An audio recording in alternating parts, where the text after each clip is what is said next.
नमस्कार मित्रमैत्रिणींनो, आज मी तुमच्यापुढे वीर छत्रपती शिवाजी महाराजांच्या काही प्रेरणादायी कथा घेऊन आली आहे.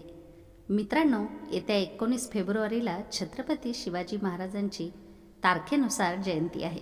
तर हे निमित्त साधून शिवाजी महाराजांच्या काही प्रेरणादायी कथा बघणार आहोत. चला तर मग कथेला सुरुवात करूयात. भारतातील वीरपुत्रांपैकी एक असे छत्रपती शिवाजी महाराज यांच्याबद्दल तर सर्वांना माहीतच आहे. आज देखील त्यांना हिंदू हृदय सम्राट म्हणून म्हणतात. तर काही लोक त्यांना मराठ्यांचा अभिमान किंवा मराठ्यांचा गौरव असेही म्हणतात. ते भारतीय प्रजासत्ताकचे महान सेनानायक होते. एकदा शिवाजी महाराज युद्धात खूप थकले. आजूबाजूला काहीच दिसत नसल्याने ते एका वृद्ध वनवासी महिलेच्या घरात शिरले. त्यांना खूप भूक लागली होती, म्हणून त्यांनी काहीतरी खायला मागितले. ते सैनिक आहे असे समजून त्या वृद्ध महिलेने त्यांच्यासाठी प्रेमाने खिचडी बनवली आणि ताटात दिली. शिवाजी महाराजांना खूप भूक लागली होती, म्हणून घाईघाई खात असताना खिचडीच्या मधोमध हात घालून बोटे भाजली. हे पाहून म्हातारी म्हणाली, सैनिक, तू हुशार दिसत असलास तरी मूर्ख शिवाजीसारख्या चुका करत आहेस. हे ऐकून शिवाजी महाराजांचे कान टवकारले. ते म्हणाले, आई, शिवाजीने कोणती चूक केली की तुम्ही त्याला मूर्ख म्हणत आहात, आणि ती चूक काय आहे ते मला सांगा. वृद्ध स्त्री म्हणाली, सैनिक, बाजूबाजूची थंड खिचडी खाण्याऐवजी मध्येच हात घालून बोटे भाजून घेत आहेस. त्याचप्रमाणे शिवाजीनेही लहान मोठे किल्ले आधी जिंकून आपली ताकद वाढवण्याऐवजी मोठ्या किल्ल्यांवर आक्रमण करून मुक्की खात आहे. म्हणूनच मी तुला शिवाजीसारखा मूर्ख म्हटले आहे. आता शिवाजी महाराजांना आपल्या पराभवाचे कारण समजले होते. त्यांनी प्रथम छोटे किल्ले जिंकून आपली शक्ती वाढवली आणि नंतर मोठे किल्लेही जिंकले. त्या म्हातारीचा सल्ला शिवाजी महाराजांना उपयोगी पडला. तर वीर शिवाजी महाराजांना कोण ओळखत नाही, या नावाशी आपण सर्व परिचित आहोत. त्यांचा राज्यकारभार अतिशय वैभवशाली होता. त्यांच्या राजवटीत सर्व कामे चांगली झाली. त्यांच्या राजवटीत कोणताही भेदभाव नव्हता. सगळे एकत्र राहायचे. एक वेळेसची एक अशी गोष्ट आहे की शूर शिवरायांचे सैनिक गावाची स्थिती पाहण्यासाठी गेले असता तेथे पोहोचल्यावर गाव प्रमुखाने मोठे पाप केल्याचे उघड झाले. खरे तर गावकऱ्यांनी सैनिकांना सांगितले की प्रामुख्याने गावातील एक तरुण विधवा महिलेच्या इज्जतीला कलंक लावला आहे. ही गोष्ट शिपायांना कळताच ते थेट गावप्रमुखाच्या घरी गेले व तेथून गावप्रमुखाला अटक करून शिवाजी महाराजांकडे घेऊन गेले. शिपाई राजवाड्यात आले आणि त्यांनी सर्व घटना शिवाजी महाराजांना सांगितली. हा सगळा प्रकार कळल्यावर शिवाजी महाराज संतापले. त्यांचा राग इतका होता, तळपायाची आग मस्तकात गेली.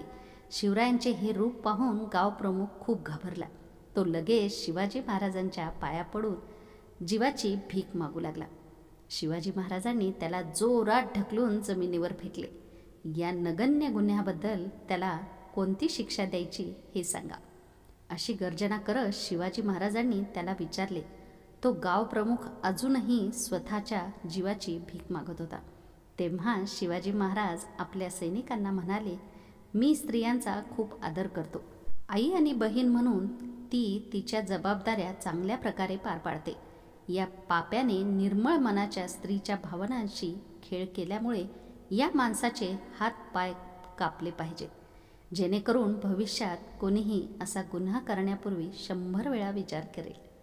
खरे तर शूर शिवरायांचा न्याय अतिशय खरा असायचा. शिवरायांच्या जीवनाशी निगडीत आणखी एक घटना अतिशय रंजक आहे. वीर शिवरायांच्या शौर्याची बातमी सर्व दूरवर पसरली. प्रत्येक जण त्यांच्या शौर्याबद्दल बोलायला कंटाळायचे नाही. पुण्यातील नाचणी गाव आपल्या सौंदर्यासाठी प्रसिद्ध आहे. एक काळ असा होता की गावात रोज कोणत्या ना कोणत्या प्राण्यांचा किंवा माणसांचा बळी जायचा. तिथे काय चालले आहे ते लोकांना समजत नव्हते. लोक रोज भीतीने जगत होते. त्या सर्वांना वाटले की आता या समस्येवर शिवाजी महाराजांचा सल्ला घ्यावा लागेल. ही तक्रार घेऊन सर्व ग्रामस्थ शिवाजी महाराजांकडे पोहोचले. शिवाजी महाराजांनी त्या सर्व गावकऱ्यांचे म्हणणे लक्षपूर्वक ऐकले आणि गावात होत असलेल्या शिकाराची सत्यता जाणून घेण्यासाठी आपल्या सैनिकांना पाठवले. काही दिवसानंतर सैनिकांना कळले की तो वाघ आहे जो सर्वांची शिकार करत आहे. शिवाजी महाराजांनी स्वतः हिंमत एकवटली आणि वाघाला मारण्यासाठी गाव गाठले. वाघ समोर येताच सैनिक घाबरून मागे सरकले, पण शिवाजी महाराज तिथे खंबीरपणे उभे राहिले. शेवटी शिवाजी महाराजांनी वाघाला मारले. वाघाचा मृत्यू होताच सर्व ग्रामस्थांनी आनंदाने उड्या मारून वीर शिवाजी महाराजांचा जयघोष केला. वीर शिवाजी महाराज अतिशय शूर होते हे सर्वांनी मान्य केले. एकेकाळी शूर शिवाजी महाराजांना जंगलात फिरावेसे वाटले.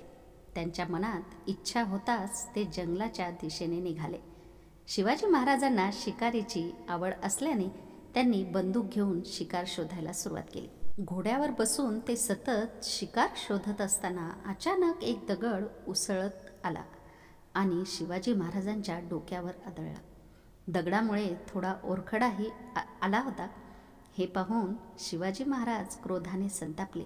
तो दगड कोणी फेकला हे पाहून लागले. त्यांनी सगळीकडे पाहिले पण कोणीच दिसत नव्हते. तेवढ्यात अचानक झुडपातून कोणाच्या तरी पावलांचा आवाज आला.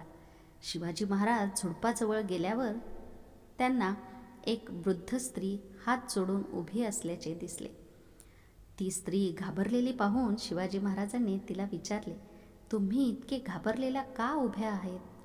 या प्रश्नावर ती स्त्री उत्तरली, महाराज, चुकून तुमच्या अंगावर पडलेला दगड मीच झाडावर फेकला होता. खरं तर मला बाजारात विकण्यासाठी आंबे तोडावे लागतात. आंबे तोडता येत नव्हते म्हणून मी दगडाचा आधार घेतला. कृपया मला माफ करा. असे हात जोडताना त्या वृद्ध स्त्रीला पाहून शूर शिवाजी महाराजांना अपराधी वाटले. त्यांना वाटले की त्या माझ्यापेक्षा वयाने खूप मोठ्या आहेत आणि त्या असेच डोके वाकवून माझ्यासमोर उभ्या आहेत. मग शिवरायांनी त्या झाडाचाही विचार केला जो दगड मारूनही मोठ्या नम्रतेने उभा राहिला. वीर शिवाजी महाराजांनी त्या महिलेला माफ केले आणि त्या बदल्यात तिला सोन्याची नाणीही भेट दिली. वीर शिवाजी महाराजांची ही प्रेरणादायी घटना आपल्याला शिकवते की आपण जीवनात सदैव स्थिर राहिले पाहिजे. शिवाजी महाराजांच्या वडिलांचे नाव शहाजी होते. युद्ध करण्यासाठी ते अनेकदा घरापासून दूर राहत असे. त्यामुळे शिवाजी निडर आणि शूर असल्याबद्दल त्यांना फारसे ज्ञान नव्हते. काही कारणांमुळे ते शिवाजी महाराजांना विजापूरच्या सुलतानच्या दरबारात घेऊन गेले. शहाजी राजांनी 3दा वाकून सुलतानला नमस्कार केला आणि शिवाजी महाराजांना करण्यास सांगितले. पण शिवाजी महाराज आपले डोके उंच करून सरळ उभे राहिले. परकीय राज्यकर्त्यांपुढे ते कोणत्याही किमती डोके वाकवायला तयार नव्हते.